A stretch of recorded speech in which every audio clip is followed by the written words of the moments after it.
Hello అండి, అందరికీ నమస్కారం. మనము శ్రావణ మాసం సందర్భంగా అనేక పర్వదినాలని గురించి చెప్పుకుంటున్నాం కదా. దాంట్లో చాలా విశిష్టమైనటువంటిది, అందరినీ కూడా ఆనందింపజేసేటువంటి పర్వదినం ఏంటంటే శ్రీకృష్ణ జన్మాష్టమి. దీన్ని గోకులాష్టమి అని కూడా పిలవడం జరుగుతుంది. అంటే శ్రీకృష్ణ జన్మాష్టమి అంటే శ్రీకృష్ణ జయంతి, శ్రీకృష్ణుడు పుట్టినరోజు అనమాట. ముందుగా మీకు అందరికీ కూడా శ్రీకృష్ణ జన్మాష్టమి యొక్క శుభాకాంక్షలు తెలియజేసుకుంటున్నానండి. ఎందుకంటే కృష్ణుడు అంటేనే అసలుకి ఇష్టం లేని వాళ్ళు ఎవరుంటారండి? ఎందుకంటే కృష్ణ అనే పదంలోనే అర్థం ఉంది. ఎందుకంటే ఆయన ఎల్లప్పుడూ కూడా ఆనందాన్ని కలిగించేటువంటి వాడు అందరికీ కూడా.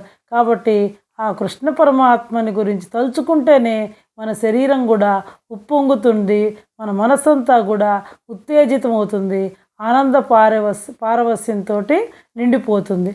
అలాంటి కృష్ణ పరమాత్మని గురించి ఈరోజు కృష్ణ జయంతి సందర్భంగా, శ్రీకృష్ణాష్టమి సందర్భంగా ఆ కృష్ణ పరమాత్మని ఎలా పూజించుకోవాలో దానికి సంబంధించినటువంటి కొన్ని విషయాల్ని క్లుప్తంగా విశదీకరిస్తానండి.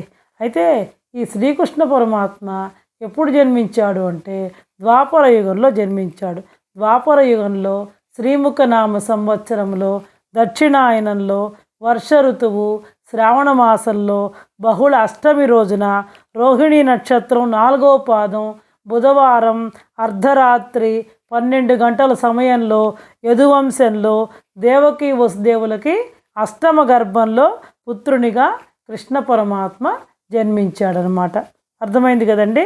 కృష్ణ పరమాత్మ ఎప్పుడు జన్మించాడు అంటే ద్వాపర యుగంలో శ్రీముఖనామ సంవత్సరంలో దక్షిణాయనంలో వర్ష ఋతువు శ్రావణ మాసం కృష్ణపక్షం అంటే శ్రావణ బహుళ అష్టమి అన్నమాట. కృష్ణపక్షం రోహిణీ నక్షత్రం 4వ పాదం బుధవారం అర్ధరాత్రి 12 గంటలకు సరిగా యదువంశంలో దేవకీ వసుదేవులకి అష్టమ గర్భంలో పుత్రునిగా కృష్ణ పరమాత్మ జన్మించాడనమాట. ఆయన పుట్టడంతో, కృష్ణ పరమాత్మ పుట్టడంతో తల్లిదండ్రుల యొక్క సంకటాలన్నింటినీ కూడా తొలగించేశాడు, బంధాలన్నింటినీ కూడా తొలగించేశాడనమాట. చూడండి, ఎప్పుడైతే ఆ కృష్ణ పరమాత్మ పుట్టాడో జయతు జయతు దేవో దేవకీ నందనోదయం, జయతు జయతు కృష్ణో వృష్టివంశ ప్రదీప, జయతు జయతు మేఘశ్యామల కోమలాంగో, జయతు జయతు పృథ్వీభారనాశో ముకుంద. అయితే ఈ కృష్ణ పరమాత్మ దేవకీ వసుదేవులకి పుట్టాడు, కానీ ఆయన పెరిగిందంతా కూడా ఎక్కడ పెరిగా అంటే నందవ్రజంలో నందుడు యశోదుల దగ్గర పెరిగాడనమాట.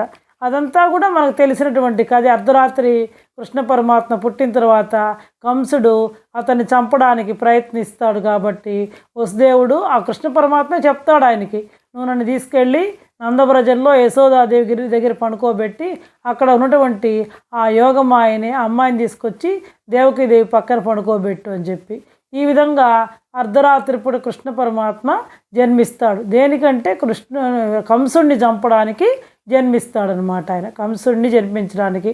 అంతకుముందు దేవకి ఇదంతా కూడా నేను మళ్ళీ మీకు ఇంకో వీడియో చెప్తాను. ఇది కేవలం పూజా విధానం. అంటే శ్రీకృష్ణాష్టమి రోజున మనం ఆ పండగల్లో ఎలా పూజించాలి శ్రీకృష్ణుని అనే దానికి సంబంధించి ఈ వీడియో చేస్తున్నాను. ఇంకొక వీడియో కూడా మీకు, అంటే కృష్ణాష్టమి సందర్భంగా మనం అనేక స్తోత్రాలను చదువుకుంటాం. దాంతోపాటుగా శ్రీకృష్ణుని యొక్క భాగవతంలోని దశమస్కందంలో ప్రధాన అంతర్భాగమైనటువంటి శ్రీకృష్ణుని యొక్క జనన ఘట్టాన్ని కూడా ఇంకో వీడియో పెట్టడం జరుగుతుంది. దాంట్లో మనకి ఈ కథ అంతా కూడా వస్తుందండి. కాబట్టి దాంట్లో వివరంగా కూడా శ్రీకృష్ణుని యొక్క జన్మాన్ని గురించి ఆ రోజు వింటే చాలా శుభప్రదం, చాలా పుణ్యప్రదం మనకి. కాబట్టి ప్రతి ఒక్కళ్ళు కూడా ఆ రోజులో ఎప్పుడైనా సరే మీకు కుదిరినప్పుడు ఆ యొక్క శ్రీకృష్ణ జనన ఘట్టాన్ని వినాల్సిందిగా కోరుకుంటున్నాను. అయితే ఈ శ్రీకృష్ణ జన్మాష్టమి రోజున ఈ విధంగా కృష్ణ పరమాత్మ దేవకీ వసుదేవులకి అష్టమ గర్భంలో జన్మించాడు. అసలు ఈ కృష్ణుడు అనేటువంటి వాడు జగద్గురువు. భగవద్గీతని అర్జునుడిని మిషగా చేసుకొని మానవాళికంతా కూడా బోధించాడు. ఇంకా మానవాళికి అందరికీ కూడా ఒక మార్గాన్ని నిర్దేశించాడనమాట ఈ భగవద్గీత ద్వారా. ఇంకా కూడా చిన్నతనంలో అయితే ఆయన అల్లరి పిల్లవాడుగా తన చిలిపి చేష్టలతోటి, మనం అది అల్లరి పిల్లవాడుగా అనుకున్నాం, కానీ ఆ చిలిపి చేష్టలతోటే జీవిత పరమార్థాన్ని కూడా ఆయన వివరించడం జరిగింది. అంటే ఆ తత్వాన్ని మనం అర్థం చేసుకోవాలన్నమాట. అది జీవిత పరమార్థాన్ని వివరించడం జరిగింది. ఇంకా వెన్న దొంగగా మారి అందరి యొక్క మనస్సుల్ని కూడా దోచుకున్నాడు అనమాట. అంతేకాకుండా గోపబాలకుడిగా, సోదరునిగా, అసుర సంహారిగా, ధర్మరక్షకుడిగా, లోక కళ్యాణం కోసం ఎన్నో పాత్రల్ని పోషించాడనమాట ఆయన. ఎవరు? కృష్ణ పరమాత్మ. అందుకే కృష్ణ పరమాత్మని ఇష్టపడని వాళ్ళంటూ కూడా ఎవరు ఉండరు. కృష్ణ పరమాత్మని ప్రతి ఒక్కళ్ళు చిన్న దగ్గర నుంచి పెద్ద దాకా, ముసలి వాళ్ళ దగ్గర నుంచి, వయసులో ఉన్న వాళ్ళ దగ్గర నుంచి, పిల్లల దగ్గర నుంచి అందరూ కూడా అమితంగా ఇష్టపడతారు, ఆనందపడతారు అనమాట. ఎందుకంటే ఇంకా గోపబాలుడితో కూర్చొని ఆయన చేసేటప్పుడు వనభోజనం, ఆ చద్ది అన్నం, ఆ పెరుగు అన్నం, ఆ మామిడికాయ ముక్కను పెట్టుకొని తినడం, ఇవన్నీ కూడా లీలలు అనమాట. కృష్ణ పరమాత్మ యొక్క లీలలు. వీటన్నిటిని తలుచుకుంటే మన మనస్సు ఆనందంతో, భక్తి పారవస్యంతో ఉప్పొంగుతుంది. అంటే మన మనస్సు అనేటువంటి నిలబడుతుంది ఆ భగవంతుని పట్ల అనమాట. అయితే ఈ కృష్ణాష్టమి రోజున మనం ఏం చేయాలంటే, ప్రాతకాలంలో యథాప్రకారం ఏ పండుగ అయినా సరే మనం ఏం చేస్తామంటే, ప్రాతకాలంలోనే లేస్తాం. సూర్యోదయాత్పూర్వమే లేచి మన యొక్క కాలకృత్యాలను తీర్చుకొని ఇల్లు వాకిళ్ళన్నింటినీ కూడా శుభ్రం చేసుకొని, ఆ దేవుని గదినంతా కూడా శుభ్రం చేసుకొని, దీన్ని మామూలుగా మనం రోజు చేసుకున్నట్టే పూజ చేసుకోవచ్చు, లేదు ఒక వ్రతంగా చేసుకోవచ్చు, ఎలా అయినా సరే మన వీలుని బట్టి అండి ఇది. లేదు ఒక పూజగా చేసుకునేటువంటి వాళ్ళు, ప్రత్యేకంగా ఆ రోజు కృష్ణ పరమాత్మని పూజించాలి అనుకునేటువంటి వాళ్ళు ఏం చేస్తారంటే, ఒక వ్రతంగా చేసుకునేటువంటి వాళ్ళు ఏం చేస్తారు అంటే, ఒక పీట కిందేమంటే మనం చక్కగా పసుపుతోటి అలికేసి ముగ్గులు పెట్టుకొని, దాని మీద ఒక పీట పెట్టుకొని, ఆ పీటకు కూడా పసుపు రాసి, దాని మీద పద్మం, శంఖం, చక్రం అలాంటి ముగ్గులు పెట్టుకొని, దాని మీద ఒక వస్త్రాన్ని పరిచి, దాని మీద బియ్యాన్ని పోసి, ఆ బియ్యం మీద ఈ బాలకృష్ణుని యొక్క మూర్తిని కానీ, లేదా కృష్ణ పరమాత్మ యొక్క మూర్తిని కానీ, అంటే వెండితో కానీ, బంగారంతో కానీ, లేదా మట్టి విగ్రహాన్ని అయినా సరే పెట్టుకోవచ్చు. అంతేగాని ఇనుప విగ్రహాన్ని మాత్రం పెట్టొద్దండి దయచేసి. కాబట్టి అది చిన్న బాలకృష్ణుని రూపంలో ఉన్న విగ్రహం అయినా సరే, లేదా మామూలు కృష్ణ పరమాత్మ విగ్రహం అయినా సరే, దాని మీద ఆ బియ్యం మీద ఒక తమలపాకు వేసుకొని దాని మీద ఈ విగ్రహాలను పెట్టి పూజించవచ్చు. ముందుగా యథాప్రకారం మనం ఏ పూజ చేసినా కూడా పసుపుతో వినాయకుడిని చేసేసి వినాయకుడిని పూజిస్తాం కదా, అదేవిధంగా వినాయకుడిని పూజించి కృష్ణ పరమాత్మకి ఆవు పాలు, ఆవు పెరుగు, ఆవు నెయ్యి, ఆవు తేనె, పంచామృతాలతోటి, మధురమైనటువంటి పండ్ల రసాలతోటి, చెరకు రసంతో, కొబ్బరి నీళ్ళతోటి, ఈ విధంగా మనకు లభించినటువంటి పదార్థాలతోటి, విశేషంగా అనేక పుష్పజలాలతోటి, సుగంధ ద్రవ్యాలతోటి, సుగంధ పరిమళమైన ద్రవ్యాలతోటి ఆయనకి అభిషేకం చేసేసి, తర్వాత చక్కగా ఆ విగ్రహాన్ని అంతా కూడా మళ్ళీ శుద్ధోదక స్నానం చేసి, చక్కగా విగ్రహాన్ని పులకాప్ చేసేసి, తర్వాత శుభ్రంగా తడి లేకుండా పొడి బట్టతో తుడిచి, ఆ విగ్రహానికి కస్తూరి తిలకాన్ని దిద్ది గంధంతో చక్కగా ఆయనకు ఒక తులసి మాలని సమర్పించుకొని మన శక్తి కొలది పూజ చేసుకోవచ్చు. లేదు కొంతమంది కృష్ణాష్టమి వ్రతంగా చేసుకుంటారని చెప్పాను, వాళ్ళు ఆ రోజంతా కూడా ఉపవాసం ఉండి రాత్రికి విశేషంగా పూజ చేసుకుంటారండి. ఎందుకంటే కృష్ణ పరమాత్మ అర్ధరాత్రి ఉద్భవించాడని చెప్పి, పుట్టాడని చెప్పి, జన్మించాడని చెప్పి తెలుసుకున్నాం కదా మనము. కాబట్టి చాలామంది ఏం చేస్తారంటే, ఉదయం మామూలుగా లఘువుగా పూజ చేసుకొని సాయంత్రం అయిన తర్వాత ఈ పూజను మొదలుపెట్టి చక్కగా పూజ చేసుకొని తెల్లవార్దులు జాగరణ నుండి ఆ కృష్ణనామ సంకీర్తనలతోటి తెల్లవార్దులు భజన చేసుకొని, ఆ తెల్లవారు అయిన తర్వాత మళ్ళీ యథాప్రకారం స్నానం చేసి మళ్ళీ పూజాది కార్యక్రమాలు నిర్వహించుకొని బ్రాహ్మణ సంతర్పణ గావించి అందరికీ అన్నదానం చేసి వాళ్ళు కూడా భుజిస్తారనమాట. ఈ విధంగా చేయడం జరుగుతుంది. అంత శక్తి లేనటువంటి వాళ్ళు యథాప్రకారమే ప్రాతకాలంలో స్నానం చేసి చక్కగా పూజ చేసుకొని వాళ్ళకు వచ్చినటువంటి పద్యాలు, ఆ చిన్ని కృష్ణుని దలుచుకుంటూ పద్యాలు, పాటలు ఏవైనా సరే పాడుకుంటూ ఆయన యొక్క లీలల్ని చెప్పుకుంటూ చక్కగా ఆనందోత్సాహాలతోటి పూజ చేసుకోవడం జరుగుతుంది. ఆ కృష్ణాష్టోత్తరం చదువుకోవచ్చు. ప్రతి ఒక్కళ్ళు కూడా చూడండి, వాళ్ళ వాకిళ్ళల్లో పాదాలు వేస్తారు. ప్రతి కృష్ణాష్టమి రోజున పాదాలు వేస్తారు. ఎందుకంటే కృష్ణుడు ప్రతి ఒక్కళ్ళు కూడా మా ఇంటికి రావాలి అని చెప్పి వాళ్ళ ఇళ్ళ ముందర వాకిడి నుంచి లోపల దాకా చక్కగా ఆ కృష్ణ పాదాలని వేయడం జరుగుతుంది అన్నమాట. ఎందుకంటే ఎవరు రావాలని కోరుకోరండి. ప్రతి ఒక్కళ్ళ ఇంట్లో వాళ్ళకి పిల్లలు లేని వాళ్ళు పిల్లలు పుట్టాలి, పిల్లలటువంటి వాళ్ళు వాళ్ళ ఇంటికి వాళ్ళ పిల్లలకి పిల్లలు పుట్టాలి, కృష్ణుడు రావాలి మా ఇంటికి, మనం కూడా పిల్లల్ని చూస్తే టక్కన ఏమని పిలుస్తాం, నాయన చిన్ని కృష్ణ అని అంట. మనం కూడా ఆ చిన్ని కృష్ణుని ముగ్ధ మనోహరమైనటువంటి ఆ రూపాన్ని చూడగానే మనకు కూడా తెలియనటువంటి ఆనందం అనేటువంటిది కలుగుతుందన్నమాట.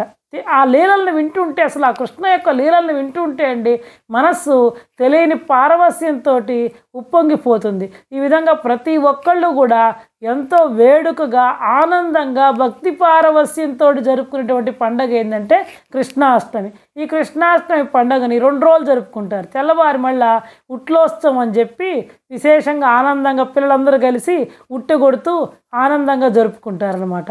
ఈ విధంగా కృష్ణాష్టమి పండుగని చాలా విశేషంగా శుభప్రదంగా భక్తి పారవస్యంగా జరుపుకుంటారు.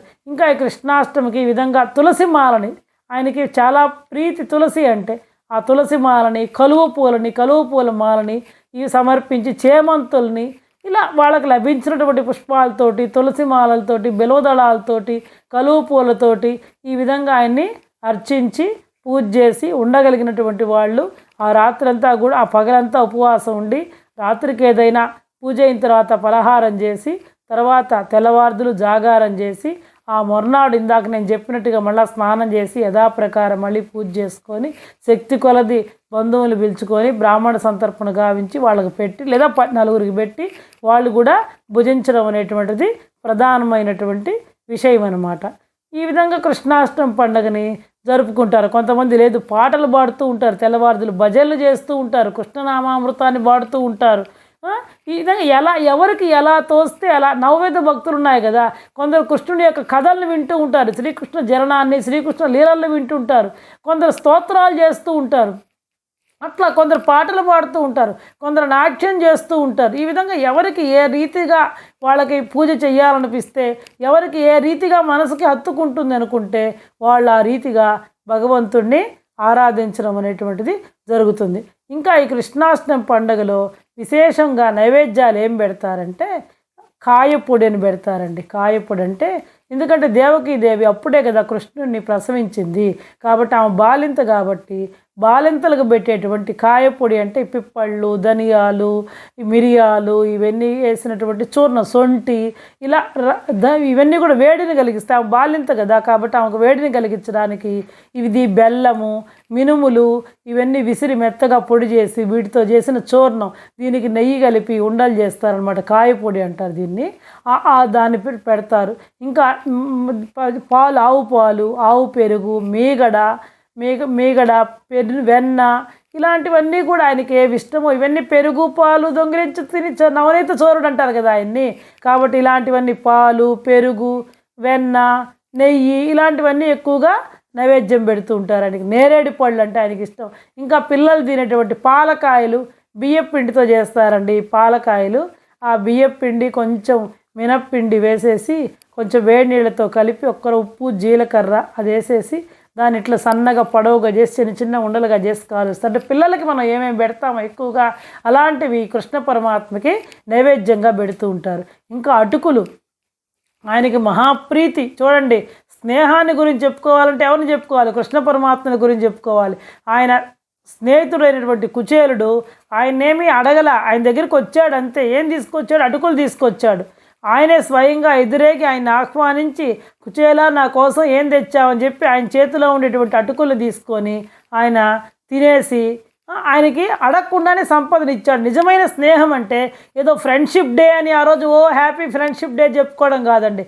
నిజమైన స్నేహం ఎలా ఉండాలనేది మనం శ్రీకృష్ణ కుచేలుని గురించి చూసి తెలుసుకోవాలి, ఆ కథలను విని తెలుసుకోవాలి. అంతే కదా.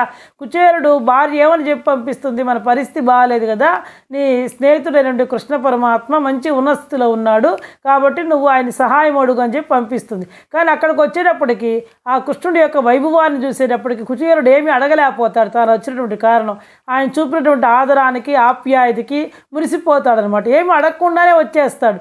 కానీ వచ్చేటప్పటికి ఆయన ఇల్లంతా కూడా బంగారుమయమైపోయి ఉంటుంది. అది నిజమైన స్నేహం. ఏంటంటే అడిగితే ఇచ్చేవాడు కాదు, మన పరిస్థితిని గమనించి ఎవరైతే సహాయం చేస్తారో వాళ్ళే నిజమైన స్నేహితులు, బంధువులు. అంతే కదండి.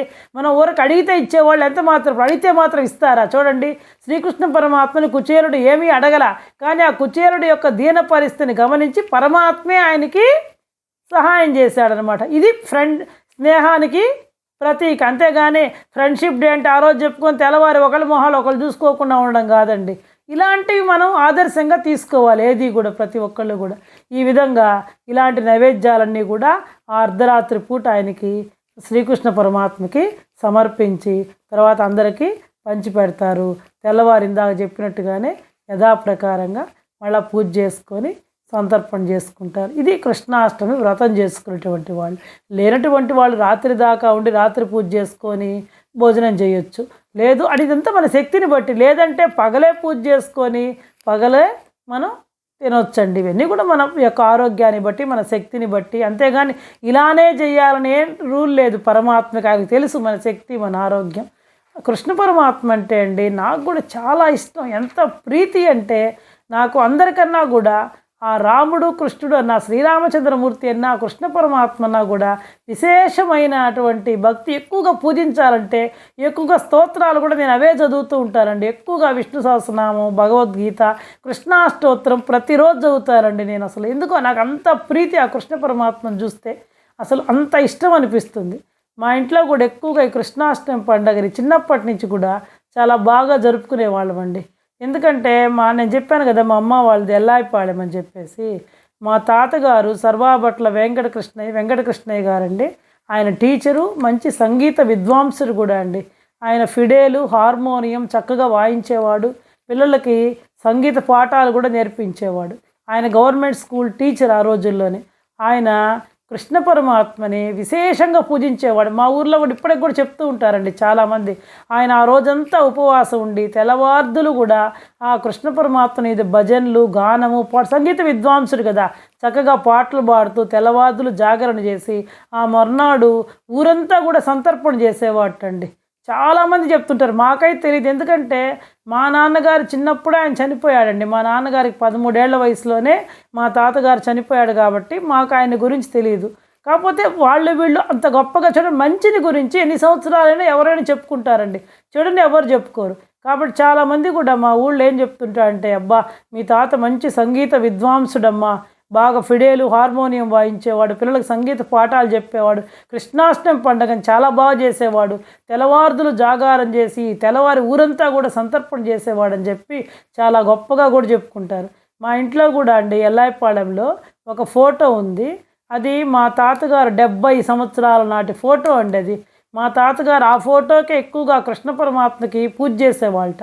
ఆ ఫోటో జీవకళ అనేటువంటిది ఉట్టి పడుతూ ఉందండి. ఇంకా కొంచెం పేపరు చాలా పెద్ద ఫోటో అది. కొంచెం పేపర్ పాతబడినా కూడా దాన్ని తీసేసి వేరేది వేయిస్తామన్నా కూడా అండి మా వారు ఒప్పుకోలేదు అప్పుడు ఒకసారి. ఎందుకంటే జీవకళ ఉట్టి పడుతుంది ఆ ఫోటో, నీకు అలాంటిది ఇప్పుడు దొరకదు కావాలి అంటే కూడా అని చెప్పి దాన్నే అలాగే యాజ్ ఇట్ ఈజ్గా కూడా బిగించడం జరిగింది ఆ ఫోటోని. కాబట్టి మీకు ఆ ఫోటో కూడా నేను వీడియోలో పెడతానండి, మీరు కూడా ఒకసారి చూసి ఆనందించండి. అసలు ఆ ఫోటో చూస్తుంటేనేనండి ఆ జీవకళ ఉట్టి పడుతూ ఉంటుందండి. 70 సంవత్సరాల నాటి ఫోటో మా ఇంట్లో ఇప్పటికి కూడా ఉంది. మీకు ఒకసారి చెప్దామని ఊరక నేను కూడా చెప్పడం జరుగుతుంది. అందుకని చిన్నప్పటి నుంచి కూడా మా నాన్నకు కూడా కొంచెం కృష్ణుడు అంటే ఇష్టం. ఆ కృష్ణాష్టమి రోజు ఆయన ఎక్కడికి వెళ్ళేవాడు కాదు, నేను మా ఇంట్లోనే ఉండి పూజ చేసుకోవాలని. ఇప్పుడు ఒకవేళ ఆయనకి, మా నాన్నగారికి కూడా 80 ఏళ్ళండి, ఆయన ఉపవాసం ఉండలేకపోయినా కూడా కృష్ణుడిని మాత్రం చక్కగా పూజ చేసుకుంటాడండి. ఆ రోజు పూజ చేసుకొని ప్రతి ఒక్కళ్ళు అందరూ చేసుకున్న టెంకాయ కొట్టుకొని వడపప్పు అనుకో ఏదో తోచిన నైవేద్యాలు వాళ్ళకి, ఇంకా పాలు ఇవన్నీ కామనే కదా, పెరుగు, వెన్న ఇలాంటివన్నీ కూడా చక్కగా నైవేద్యం పెట్టుకొని పూజ చేసుకుంటాడండి. మీరు ఆ ఫోటో ఒకసారి మీరు అందరూ కూడా చూసి అది ఎలా ఉంది ఆ ఫోటో అనేటువంటిది కామెంట్గా కూడా తెలియజేయండి. అది ఎందుకంటే 70 సంవత్సరాలు పై మాటేనండి. ఎందుకంటే మా తాతగారు పోయే ఇప్పటికి 66, 67 సంవత్సరాలు అయిందండి చనిపోయి. ఆయన ఉన్నప్పుడు పూజించిన ఫోటో, నేను ఊరికి సుమారుగా 70 ఏళ్ళు అని చెప్పి 70 సంవత్సరాల కిందటి ఫోటో అది ఇప్పటికి కూడా ఎలా ఉందో చూడండి. ఎందుకంటే అలాంటి ఫోటో లభించడం కూడా అరుదు కదండి.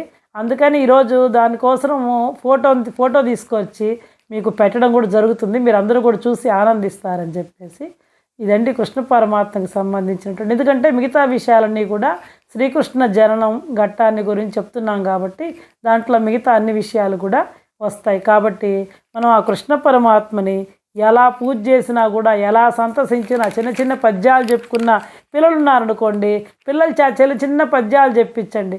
దండమయా విశ్వంబర దండమయా పుండరీక దళనేత్రహరి దండమయా కరుణానిధి దండమయా నీకున్యపుడు దండము కృష్ణ. ఇంకా ఇది అందరూ చెప్తుంటారు చిన్నపిల్లలు. మా అమ్మ కూడా మాకు చిన్నప్పుడు చెప్తూ ఉండేదండి. అప్పుడు నేర్చుకున్న పద్యమే, నాకు కూడా బాగా గుర్తండి ఇప్పటికి కూడా. చేత వెన్న ముద్ద చెంగల్వ పూదండ బంగారు మొలతాడు పట్టుదట్టి సందిట తాయెత్తులు సరిమువ్వ గజ్జలు చిన్ని కృష్ణ నిన్ను చేరి కొలుతూ. చూడండి, చేత వెన్నముద్ద. ఎప్పుడు కూడా చేతులు ఆయన ఏం పట్టుకొని ఉంటాడు? బాలకృష్ణుడు వెన్నముద్ద పట్టుకొని ఉంటాడు. చెంగల్వ పూద అంటే తెల్ల కలువ పూల మాల వేసుకొని ఉంటాడు. బంగారు మొలతాడు కట్టుకొని ఉంటాడు అనమాట. సంది నడువుకి సన్నని తాయెత్తులు సరిమువ్వ గజ్జలు ఇవన్నీ కూడా కలిగి ఉన్నటువంటి ఓ చిన్ని కృష్ణ నిన్ను నే చేరి కొలుతూ, ఆయన నిన్ను నేను చేరుకొని పూజిస్తాను అని చెప్పి ఇలాంటి చిన్న చిన్న పద్యాలన్నీ కూడా పిల్లలకి మనం చిన్నప్పుడు చెప్తుంటే వాళ్ళకు కూడా ఆ కృష్ణ పరమాత్మ మీద భక్తి అనేటువంటిది కలుగుతుందండి. ఇలాంటివన్నీ ఎప్పుడో మేము చిన్నప్పుడు చదువుకున్న పద్యాలేనండి ఇవన్నీ కూడా. ఇది కృష్ణ పరమాత్మ యొక్క నాకు తెలిసినంత వరకు ఈ విధంగా పూజ చేసుకోవచ్చు అని చెప్పి మీకు చెప్పడం జరుగుతుంది.